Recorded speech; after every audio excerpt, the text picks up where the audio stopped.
आज हम किसी वायु स्तंभ में उत्पन्न होने वाली अनुदैर्ध्य अप्रगामी तरंगों के बारे में अध्ययन करेंगे। यदि किसी पाइप के भीतर कुछ वायु बंद हो तो इसे वायु स्तंभ नाम दे दिया जाता है। यदि पाइप एक सिरे से बंद और एक सिरे से खुली है तो इसे बंद ऑर्गन पाइप या बंद वायु स्तंभ कहा जाता है। की बजाय यदि कोई पाइप दोनों तरफ से खुली हो तो इसे खुला वायु स्तंभ कहा जाता है। यदि इन वायु स्तंभ के पास कोई ध्वनि स्रोत लाया जाए, जैसे इस बंद वायु स्तंभ के पास यहां मैं कोई ध्वनि स्रोत लाऊं, इस ध्वनि स्रोत की वजह से इस पाइप में मौजूद वायु में संपीड़न विरलन उत्पन्न होंगे तथा ये संपीड़न विरलन ऊपर से नीचे की ओर गति करते हुए पेंदे तक पहुंचेंगे, लेकिन पेंदे से परावर्तित होकर ये वापस ऊपर की ओर गति करेंगे। इस प्रकार इस पाइप में अप्रगामी तरंगों का निर्माण होगा। यदि इस पाइप का यह सिरा बंद है तो इस सिरे के नजदीक वायु के कण कभी भी कंपन नहीं कर सकते, अतः इस सिरे पर निस्पंद अर्थात नोड का निर्माण होगा, जिसे हम प्रतीक के रूप में एन लेंगे। साथ ही साथ जो पाइप का सिरा खुला है, यहां के वायु गति करने के लिए पूर्णतः स्वतंत्र हैं। यहां पर अणुओं की गति के कारण घनत्व में अथवा विकृति में परिवर्तन शून्य होगा, अतः अणुओं का वेग सर्वाधिक होने के कारण खुले सिरे पर प्रस्पंद का निर्माण होता है। यहां खुले सिरे पर प्रस्पंद यानी एंटी नोड बनेगा। हम ए से व्यक्त करें, ये प्रस्पंद बन रहा है। इस प्रकार बंद वायु स्तंभ में बंद सिरे पर निस्पंद का तथा खुले सिरे पर प्रस्पंद का निर्माण होता है, जबकि खुले वायु स्तंभ में यानी ऐसी पाइप जो दोनों तरफ से खुली है, इसके दोनों सिरों पर प्रस्पंद एंटी नोड का निर्माण होगा। चूंकि दो क्रमागत प्रस्पंदों के बीच एक निस्पंद होना अत्यावश्यक है, अतः इन दोनों प्रस्पंदों के बीच एक निस्पंद भी बनेगा। इस प्रकार बंद पाइप में खुले सिरे पर प्रस्पंद तथा बंद सिरे पर निस्पंद का निर्माण होता है, जबकि खुले वायु स्तंभ के दोनों सिरों पर प्रस्पंद का निर्माण होता है। अब हम इन दोनों वायु स्तंभों में उत्पन्न हो सकने वाली संभावित आवृत्तियों के बारे में बात करेंगे। अतः सबसे पहले हम बंद वायु स्तंभ में जो आवृत्तियां उत्पन्न की जा सकती है उन पर विचार करें।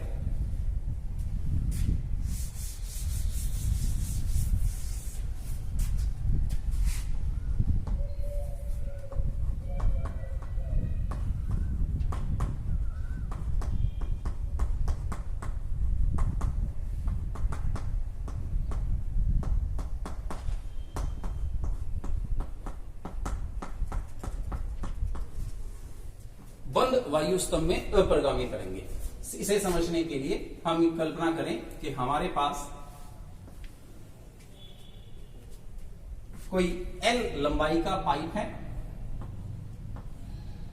जो कि एक सिरे से बंद है तथा इसमें कुछ वायु भरी है। जैसे कि अभी हमने अपनी चर्चा में कहा कि बंद सिरे पर निस्पंद तथा खुले सिरे पर प्रस्पंद का निर्माण होगा। इस कारण इस पाइप में उत्पन्न अप्रगामी तरंगों का स्वरूप या अप्रगामी तरंगों की आकृति कुछ इस प्रकार से संभव है। यहां बंद सिरे पर निस्पंद नोड N बन रहा है, जबकि खुले सिरे पर प्रस्पंद एंटी नोड A बन रहा है। चूंकि दो क्रमागत निस्पंदों एवं प्रस्पंदों के बीच की दूरी λ/4 के बराबर होती है, जहां लैम्डा तरंग दैर्ध्य होती है, अतः कहा जा सकता है कि इस स्थिति में L बराबर λ/4 होगा या लैम्डा बराबर 4L। चूंकि किसी तरंग की आवृत्ति n बराबर v/λ होती है, v का लैम्डा का मान 4L है, अतः इस स्थिति में उत्पन्न तरंगों की आवृत्ति यदि मैं n1 कहूं तो n1 बराबर v/λ, लैम्डा का मान 4L रखने पर हमें आवृत्ति का मान v/4L प्राप्त होता है। यह इस पाइप में उत्पन्न की जा सकने वाली न्यूनतम आवृत्ति है, अतः इसे मूल स्वर अथवा प्रथम सन्नादि कहा जाता है। तो ये मूल स्वर कहलाएगा या इसे हम प्रथम सनादि कह सकते हैं। यदि इसकी अगली संभावना की बात हम करें तो फिर से यही वायु स्तंभ लें। जैसे कि इस वायु स्तंभ में एक निस्पंद और एक प्रस्पंद का निर्माण हो रहा था, संभव है कि इस पाइप में दो निस्पंद एवं दो प्रस्पंद का निर्माण हो रहा हो। चूंकि निस्पंद प्रस्पंद क्रमागत होंगे, अतः यह संभावना कुछ इस प्रकार बन सकती है कि इस सिरे पर यहां निस्पंद बन रहा हो, यहां प्रस्पंद ए बन रहा हो, फिर यहां निस्पंद बन रहा हो और इस जगह प्रस्पंद बन रहा हो। अर्थात जहां मूल स्थिति या प्रारंभिक स्थिति में एक निस्पंद एक प्रस्पंद बन रहा है, की बजाय यहां दो निस्पंद तथा दो प्रस्पंदों का निर्माण हो रहा है। इन निस्पंदों प्रस्पंदों की स्थितियों के अनुसार इस पाइप में अपरिगामी तरंग का स्वरूप कुछ इस प्रकार से हो सकता है।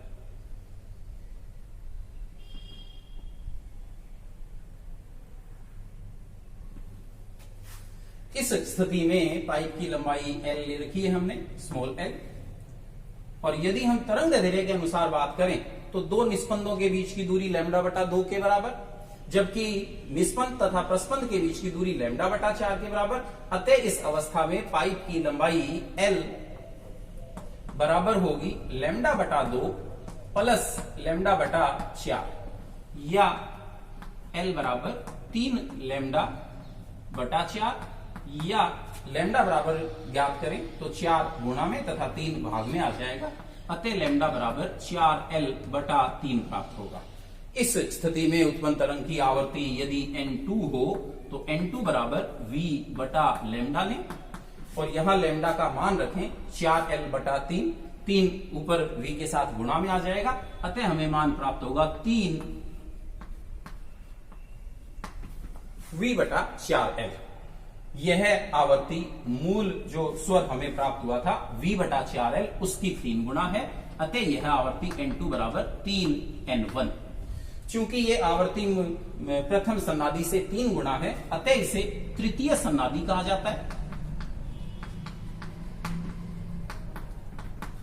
परंतु मूल स्वर के बाद संभावित ये प्रथम स्थिति है, मूल स्वर के बाद उत्पन्न होने वाले स्वरकों को अधिस्वरक कहा जाता है। चूंकि मूल स्वर के बाद उत्पन्न होने वाला यह प्रथम अधिस्वरक है, अतः ये प्रथम अधिस्वरक कहलाएगा।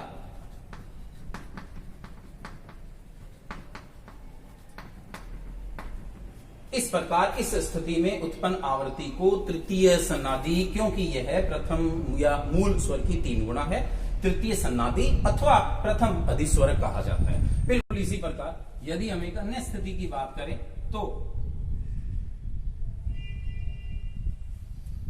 जैसे एक निस्पंद एक प्रस्पंद, दो निस्पंद दो प्रस्पंद, इसी प्रकार हम विचार करें कि माना 3 निस्पंद और 3 प्रस्पंद उत्पन्न होते हैं। यहां निस्पंद, फिर इस स्थान पर प्रस्पंद एंटीनोड, फिर इस जगह निस्पंद, फिर इस जगह प्रस्पंद, फिर इस जगह निस्पंद, और इस स्थान पर प्रस्पंद का निर्माण होता है। ऐसी स्थिति में इस वायु स्तंभ में उत्पन्न अपरिगामी तरंगों का स्वरूप कुछ इस प्रकार लिया जा सकता है। यहाँ प्रस्पंद बन रहा है, यहां से अधिक आयाम से शुरू करें, ये निस्पंद पे 0 आयाम कर दे। इस प्रकार इस पाइप में उत्पन्न अपरिगामी तरंगों का स्वरूप कुछ इस प्रकार से संभव है।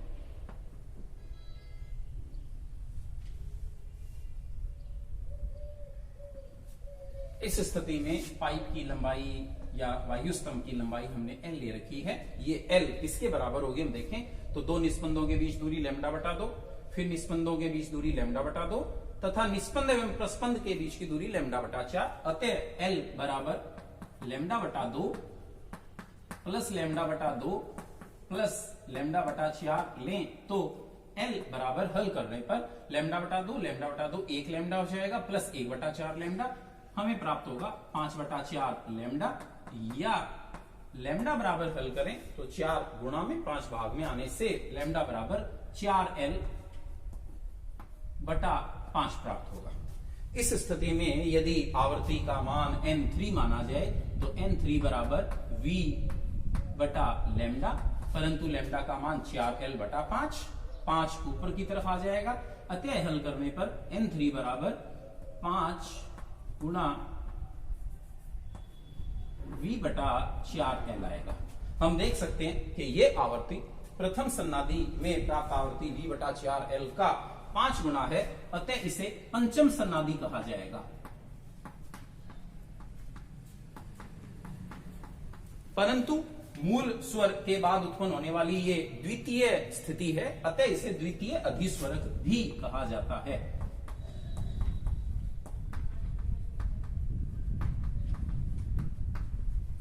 इस प्रकार इन तीनों स्थितियों से स्पष्ट है कि बंद वायु स्तंभ में प्रथम, तृतीय अथवा पंचम सन्नादि प्राप्त हो रही है, अतः कहा जा सकता है कि बंद वायु स्तंभ में केवल विषम सन्नादियां ही प्राप्त होती हैं तथा अधिस्वरक तृतीय सन्नादि को प्रथम अधिस्वरक कहा जा रहा है, जबकि पंचम सन्नादि को द्वितीय अधिस्वरक कहा जा रहा है। यदि इन आवृत्तियों का हम अनुपात लें तो N1 अनुपात N2 अनुपात N3 यदि हल किया जाए तो ये 1 अनुपात 3 अनुपात 5 तथा इसी प्रकार आगे हमें प्राप्त हो सकता है। अब इसके बाद हम खुले वायु स्तंभ में होने वाली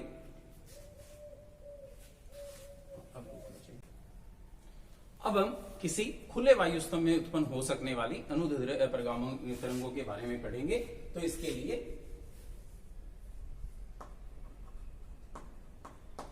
खुले वायु स्तंभ में अपरिगामी तरंग, माना हमारे पास कोई L लंबाई का दोनों सिरों से खुला वायु स्तंभ है। जैसे कि हम पहले कह चुके कि खुले वायु स्तंभ के दोनों सिरों पर प्रस्पंदों का निर्माण होगा, बीच में एक निस्पंद बनेगा। अतः माना इस सिरे पर, खुले सिरे पर प्रस्पंद, इस खुले सिरे पर प्रस्पंद तथा बीच में एक निस्पंद का निर्माण कुछ इस प्रकार होता है। तो इस वायु स्तंभ में उत्पन्न अपरिगामी तरंग का स्वरूप कुछ इस प्रकार से होगा, जहां प्रस्पंद बन रहा है वहां अधिकतम आयाम, जबकि निस्पंद बनने की स्थिति में 0 आयाम होगा। अतः इस स्थिति में यदि तरंग दैर्घ्य के अनुसार हम तुलना करें तो λ/4 निस्पंद तथा प्रस्पंद के बीच की दूरी, इसी प्रकार ये λ/4 निस्पंद प्रस्पंद की दूरी। अतः L बराबर λ/4 प्लस λ/4 से हल करें तो L बराबर हमें λ/2 या λ बराबर 2L प्राप्त होता है। अतः इस स्थिति में अपरिगामी तरंग की आवृत्ति N1 बराबर v/λ बराबर v/2L प्राप्त होगा। यह इस खुले वायु स्तंभ की न्यूनतम आवृत्ति है। अतः इसे प्रथम सन्नादि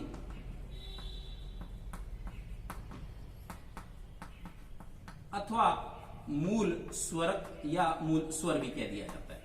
इस प्रकार खुले वायु स्तंभ के मूल स्वर या प्रथम सन्नादि की आवृत्ति N1 का मान v/2L होगा। अगली संभावना पर यदि हम विचार करें तो इसके लिए यही वायु स्तंभ, जहां प्रथम स्थिति में हमारे पास 2 प्रस्पंद तथा बीच में एक निस्पंद बन रहा है। अगली संभावना संभव है कि हमें 2 से 1 अधिक यानी 3 प्रस्पंद तथा 2 निस्पंद प्राप्त हो।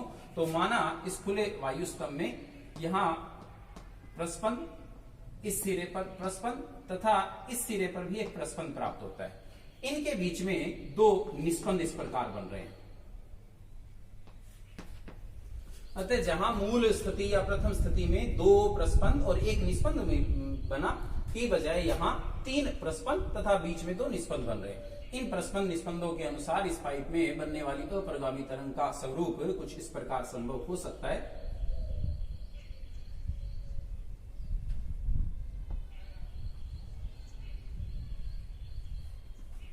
यदि हम पाइप की लंबाई L लें, उत्पन्न तरंग की तरंग दैर्घ्य लैम्डा लें, तो ये दूरी निस्पंद और प्रस्पंद के बीच की अतः λ/4 होगी। ये निस्पंदों के बीच दूरी है λ/2 मान होगा, जबकि ये पुनः निस्पंद और प्रस्पंद के बीच की दूरी होने के कारण इसका मान भी λ/4 होगा। अतः L बराबर λ/4 प्लस λ/2 फिर प्लस λ/4, यानी हमें हल करने पर लैम्डा प्राप्त होगा। या मैं इसे कुछ लिख दूं 2λ/2। यदि लैम्डा का मान ज्ञात करें तो लैम्डा बराबर 2L/2 आ जाएगा। अतः लैम्डा बराबर 2L/2। इस स्थिति में उत्पन्न तरंग की आवर्ती N2 माने तो N2 बराबर v/λ बराबर लैम्डा का मान रखें 2L/2, 2 ऊपर की तरफ आ जाएगा। अतः ये मान 2 गुणा v/2L होगा। इस मान से यदि हम इसकी तुलना करें तो हम देख सकते हैं कि यह आवर्ती इस प्रथम सन्नादि आवर्ती की 2 गुना है। अतः इसे द्वितीय सन्नादि कहा जाएगा। चूंकि मूल स्वर के बाद प्रथम संभावित स्थिति यही है, अतः इसे प्रथम अधिस्वर कहा जाएगा। अतः यह आवर्ती प्रथम अधिस्वरक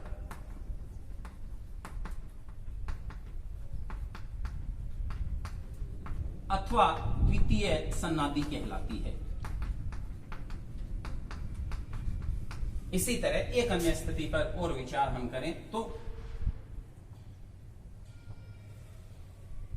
जिस प्रकार यहां 3 प्रस्पंद तथा 2 निस्पंद लिए गए, हम कल्पना करें कि 4 प्रस्पंद और 3 निस्पंद बन रहे हैं। अतः माना इस खुले वायु स्तंभ में 4 प्रस्पंदों का निर्माण होता है, जिसमें से 2 प्रस्पंद तो खुले सिरे पर होने आवश्यक है तथा बीच में कहीं 2 प्रस्पंद और बन रहे हैं। चूंकि क्रमागत प्रस्पंदों के बीच 2 निस्पंद बनना आवश्यक है, अतः माना इन 2 प्रस्पंदों के बीच एक निस्पंद, इन 2 प्रस्पंदों के बीच एक निस्पंद तथा इनके बीच पुनः एक निस्पंद बन रहा है।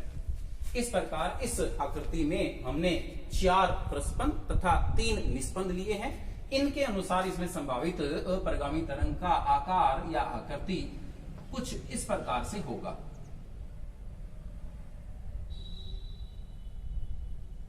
जहां भी आपको प्रस्पंद बनाना है आयाम अधिकतम रखें, जहां निस्पंद माना गया है वहां आयाम 0 रखना है।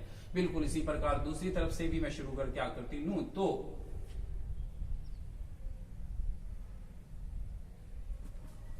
इस प्रकार तृतीय स्थिति में हमें इस प्रकार की अपरिगामी तरंग प्राप्त हो सकती है। पाइप की लंबाई L का मान हम लैम्डा के अनुसार ज्ञात करें तो स्पष्ट है कि ये प्रस्पंद और निस्पंद के बीच की दूरी λ/4, ऊपर वाली ये दूरी भी λ/4, इसी प्रकार बीच के ये मान λ/2 होंगे क्योंकि ये निस्पंद हैं 2 क्रमागत। अतः कुल दूरी L बराबर λ/4 प्लस λ/4, मैं इसे λ/2 ले लूं, प्लस λ/2 प्लस λ/2 अर्थात हमें 3 λ/2 प्राप्त होगा। या लैम्डा बराबर हल किया जाए तो 2L के गुणा में और 3 भाग में आ जाएगा, अतः 2L/3 प्राप्त होता है। इस स्थिति में तरंग की आवृत्ति N3 बराबर V/λ बराबर लैम्डा का मान रखें 2L/3, 3 ऊपर गुणा में आ जाएगा, अतः N3 बराबर 3 गुणा V/2L प्राप्त होता है। चूंकि यह आवृत्ति प्रथम स्थिति में प्राप्त आवृत्ति की 3 गुणा है, अतः इसे तृतीय सन्नादि अथवा द्वितीय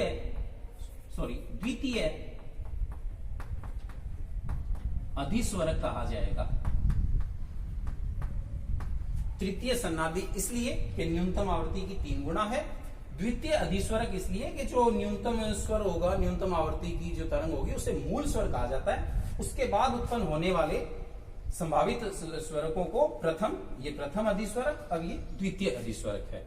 इस प्रकार हम देख सकते हैं कि जहां बंद वायु स्तंभ में हमें प्रथम, तृतीय, पंचम सन्नादियां यानी केवल विषम सन्नादियां प्राप्त हुई थी की बजाय खुले वायु स्तंभ में प्रथम, द्वितीय, तृतीय सभी सन्नादियां प्राप्त हो रही हैं। अतः खुले वायु स्तंभ में उत्पन्न होने वाली सन्नादियों का अनुपात N1 अनुपात N2 अनुपात N3 अनुपात डैश दिया जाए तो ये हमें क्रम से 1:2:3 डैश प्राप्त होगा। अतः फिर से मैं अपनी बात दोहराऊं, बंद वायु स्तंभ में केवल विषम सन्नादियां उत्पन्न की जा सकती हैं, जबकि खुले वायु स्तंभ में सभी प्रकार की सन्नादियां उत्पन्न की जा सकती हैं।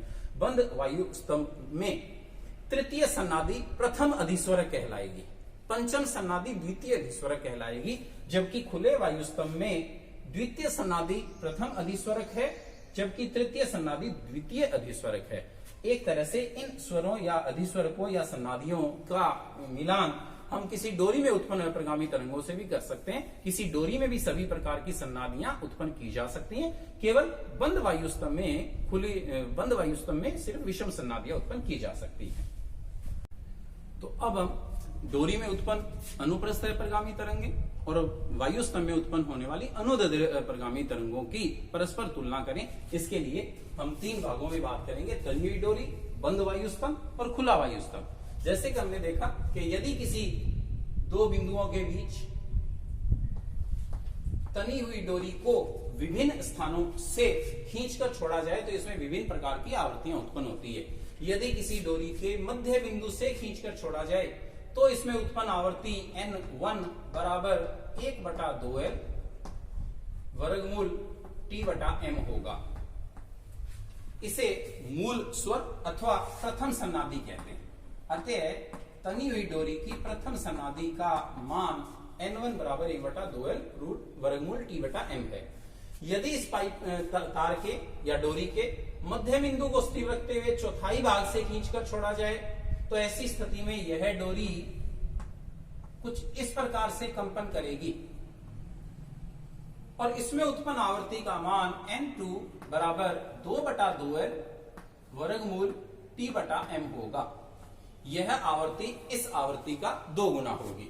इसी प्रकार यदि छठे हिस्से से खींचकर छोड़ा जाए तो तृतीय सनादि प्राप्त होती है N3 बराबर 3/2L वर्गमूल T/M।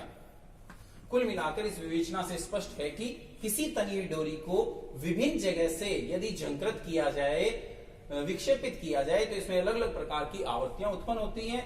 न्यूनतम आवृत्ति मध्य भाग को हिलाने पर उत्पन्न होगी, फिर ये द्वितीय 2 गुना आवृत्ति या 3 गुना आवृत्ति। विभिन्न प्रकार के वाद्य यंत्र जैसे कि हम देखते हैं गिटार, सितार, वोयलिन, इनमें इसी सिद्धांत का उपयोग किया जाता है।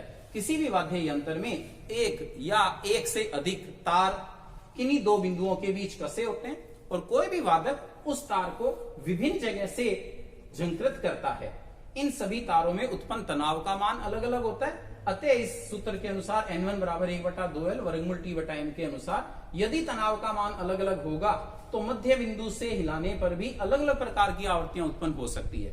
जबकि इस तार को विभिन्न हिस्सों से यदि अलग अलग जगह से हम हिलाएंगे तो इसमें अलग अलग प्रकार की आवृत्तियां द्वितीय सन्नादी या तृतीय सन्नादी इस प्रकार से आवृत्तियां उत्पन्न की जा सकती हैं। तो किसी भी वाद्य यंत्र में विभिन्न तारों को विभिन्न जगह से हिलाने पर अलग अलग प्रकार की आवृत्तियां उत्पन्न होती हैं।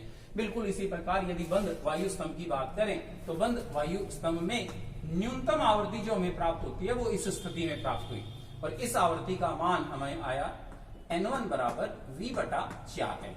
इसे प्रथम सन्नादि का। इसके अतिरिक्त अगली संभावना हमें प्राप्त हुई N2 बराबर 3 गुना V/4 है जिसे हम तृतीय सन्नादि, तथा N3 बराबर 5 गुना V/4L पंचम सन्नादि। इस प्रकार किसी बंद वायु स्तंभ में विभिन्न प्रकार की आवृत्तियां उत्पन्न की जा सकती है। इन आवृत्तियों का मान न्यूनतम आवृत्ति से 3 गुना, 5 गुना, 7 गुना यानी विषम गुणज ही होगा। इसी प्रकार से यदि कोई खुला वायु स्तंभ हो तो हमने देखा कि इसमें सभी प्रकार की सन्नादियां उत्पन्न की जा सकती है। जो न्यूनतम आवृत्ति हमें प्राप्त हुई थी N1 बराबर वो V/2L प्राप्त हुआ था, जबकि अन्य आवृत्तियों का मान N2 बराबर 2 गुना V/2L या तृतीय सन्नादि N3 बराबर 3 गुना V/2L प्राप्त हुआ था।